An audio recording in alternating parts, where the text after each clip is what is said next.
There was a friend that I had in high school that I was relatively close to, and he was known as the guy that was pretty negative and kind of depressed all the time. He was actually exactly what you'd imagine when you think of a toxic gamer.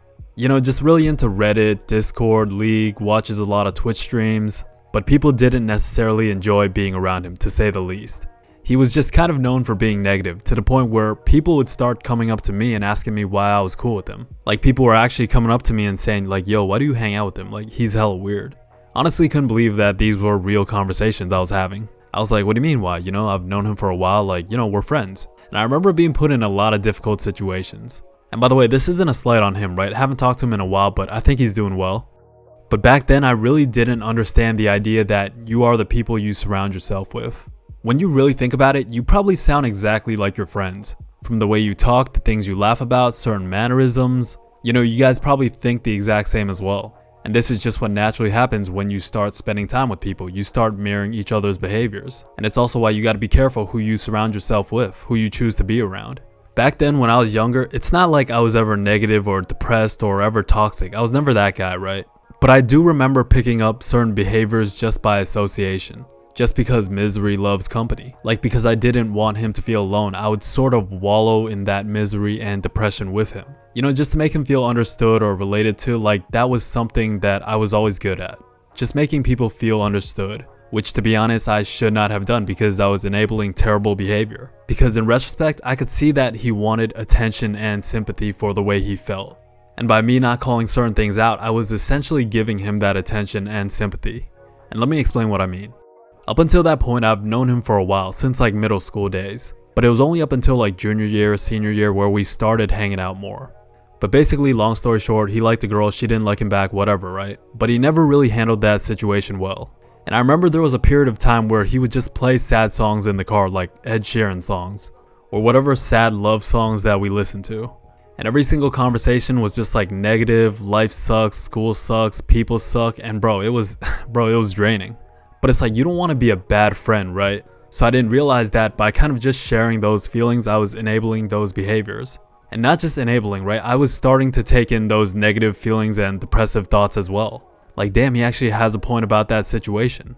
And you know what? I actually can relate to that situation with that girl he's talking about. And eventually, I saw myself falling into that as well, into that mindset. Again, you are who you surround yourself with. And those are just certain moments where I think back and I'm like, why the hell was I just like sitting there and going along with this? Like listening to Ed Sheeran and wallowing in this depressive, negative energy. Or talking about a girl that'll never like you back. Or speaking negatively about other people behind their backs. Or like having a bad attitude or being weird in social situations and making it felt across the room. It was like wallowing in misery was like, it became a pastime. Every hangout, every car ride, every text conversation. And looking back, I kind of just took the, yeah bro, I understand where you're coming from approach. Like I would hardly ever push back on it. I mean, sometimes I would try to ignore it and just be like, it is what it is, bro. Like I just wouldn't be in the mood for it. Like I just didn't have the energy to engage. But generally speaking, I thought that was what a good friend was supposed to do. But the problem is that I wasn't calling it out. Like looking back on that situation, what I really should have done was like, yo, cut this shit out. Like stop this negative talk, stop listening to Ed Sheeran, thinking about you, whatever that song is, or something about flowers. Stop this woe is me, stop whining, stop complaining all the time, like just stop. It's like you're making yourself feel this way by taking in these thoughts. By just constantly being negative all the time to the point where it's almost like you like feeling this way. And if you're not gonna stop, then I'm not talking to you until you change that. Like real talk. And bro, there's so many of these moments where I look back with disdain and I'm just like why did we do that? Again, there's nothing wrong with talking about something or getting something off your chest. But there comes a point where just talking about whatever that thing is, it becomes useless.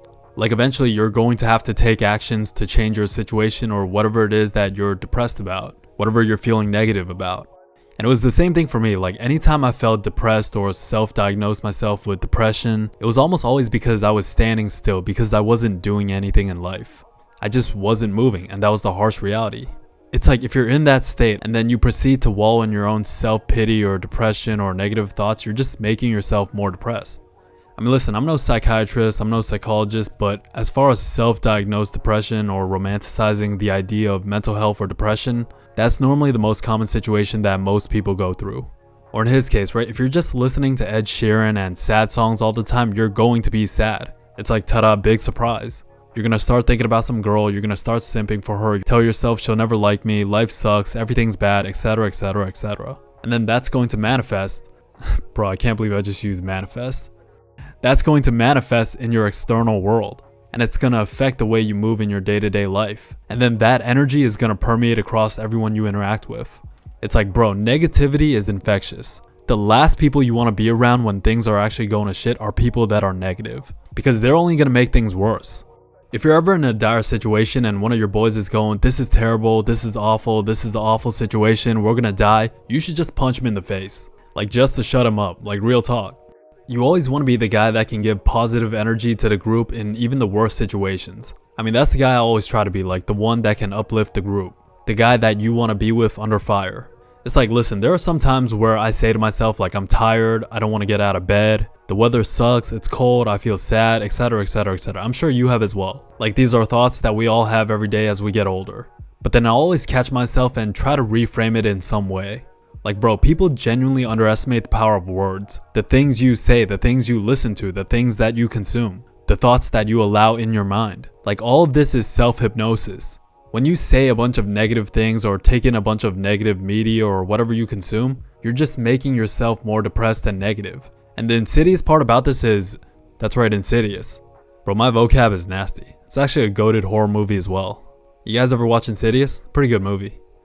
But the insidious part about that is it feels good. It starts to feel good. Like, there's this weird cathartic feeling to wallowing in your own self-pity and just kind of feeling bad for yourself to a point where it almost feels comforting, and that's what's most dangerous about it. For me, right, I can be feeling down or I can be feeling depressed on a certain day for whatever reason. But just by changing my thoughts and my perspective to the situation, like just saying something to hype myself up, it can almost completely change the way I feel in that moment. And when I realized this, I sort of developed certain little hacks in the way that I live my life. Like just little things that I use whenever I'm feeling down or need a little energy boost.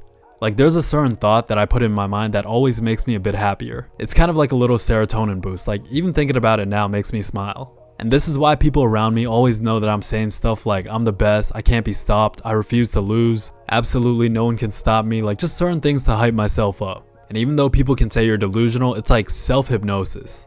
And it always gets me out of feeling whatever negative state that I'm in. It's kind of corny and esoteric, but you are your thoughts. The way that you feel is an outward manifestation of the thoughts inside your mind. If you think you are something, then that's what you're gonna become. So I just decide to use the positive aspect of that. For example, let's say on certain days you're feeling lazy, you don't want to go to the gym, you don't want to work out, maybe it's cold, maybe it's raining. I'll immediately tell myself like all my limbs are fine, I'm healthy, everything's good, I get to work out, I get to go on this run, I get to go box. Like this is fun, this is great, this is a blessing. Like bro, I have nothing to complain about, let's go. I don't have to do this, I get to do this. And just like that, the way I feel about a situation changes. If you ever catch yourself like having negative or depressive thoughts or just saying negative things to yourself, like really understand what you're doing. You are literally becoming what you say or think you are. You are becoming what you consume. And I think back on that situation with my friend and I at the time, and I didn't realize like how many things that I wasn't doing that I was supposed to be doing as a friend. I was just trying to be all friendly and nice and be like, yeah, I understand you, bro. I understand. I get you, bro. I get where you're coming from. I was enabling his negativity and taking it in by association. But also at the same time, it's like you can't save anybody. And also nobody can save you as well. And that's another thing that I didn't realize, because everybody says that nobody is coming to save you.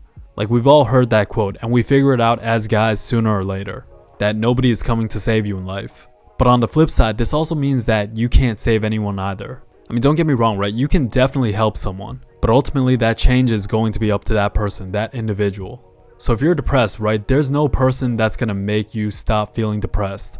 Just like if you know somebody that's depressed, you can't do anything to not make them feel depressed. To make them feel not depressed. I f***ed that up. But change always comes from within. And it's a mindset that you have to actively employ. Like you have to want to change yourself. You have to want to get better. It's like if you yourself don't want to change, then you can bet that nobody is going to do it for you. It's a conscious decision that you have to make. And if somebody is not willing to change, you have to understand that there's nothing you can say or do. If you're around someone that's always negative or depressed, you don't have to cut them off immediately. Like you don't have to 100% cut them off. I mean, maybe in some situations you should, right? But generally speaking, you should just create some distance. Like tap in once in a while, make sure they're good, make sure that they know that you're there for them. But ultimately, you can't save anybody, so don't drag yourself down by association. It's like you're not being a bad friend, you're actually being a good friend by not enabling certain behaviors. Because you can encourage someone all you want, you can say all the right things. There's really nothing you can say to a person that's depressed that they don't know themselves. Or let's say you are that person, right? Realize that nobody is gonna save you. It sounds harsh, but nobody's gonna change the way you feel other than yourself. And it only starts by changing your mindset and then changing the situation.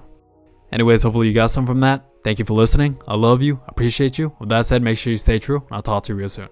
Peace.